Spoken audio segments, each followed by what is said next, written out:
नागिन जैसे लचकै छौ अखन अहाँ सब सुनि रहल छी सूर्या रिकॉर्डिंग स्टूडियो मोतीपुर से। सुन गे डलिया लगा के ओठ डलिया लगा के चले छी जब रहिया में बिजुली गिरा के सुन गे कजलिया डलिया लगा के ओठ डलिया लगा के चले छी जब रहिया में बिजुली गिरा के जान मारो सबके तो हम चलिया चलिया चलिया नागिन जैसे लचकै छौ पतली कमरिया सुन गे कजलिया नागिन जैसे लचकै छौ पतली कमरिया सुन गे कजलिया डीजे सुमित सतीश रंजे सुमित सतीश रंजे सुमित सतीश रंजे नागिन जैसे लचकै छौ मिक्स बाय श्रुति लाल। पतली कमरिया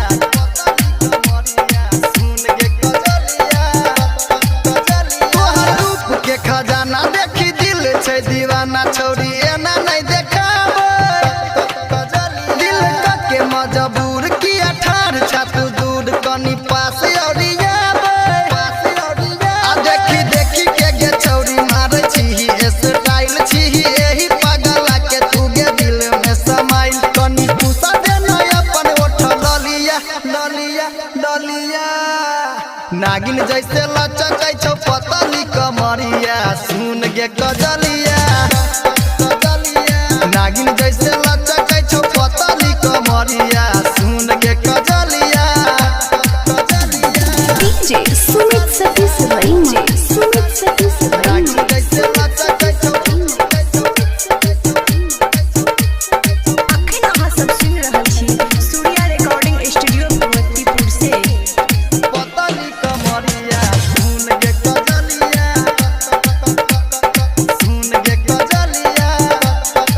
हो तोहर बात छौ जवानी कनी सुन ले गे रानी अभी झाँप के तू राखे कहू में सुजाला संगे सूर्या डीजे वाला हमरो ओरी तू ताके आशा दह के गे छौरी आब कर नहीं निराश छी मुकेश मवाली के बहुते तू खास तोरा कीन के उ देतौ गे पयलिया यलिया यलिया नागिन जैसे लचकै छौ पतली कमरिया सुन गे कजलिया नागिन जैसे लचकै छौ पतली कमरिया सुन गे कजलिया कजलिया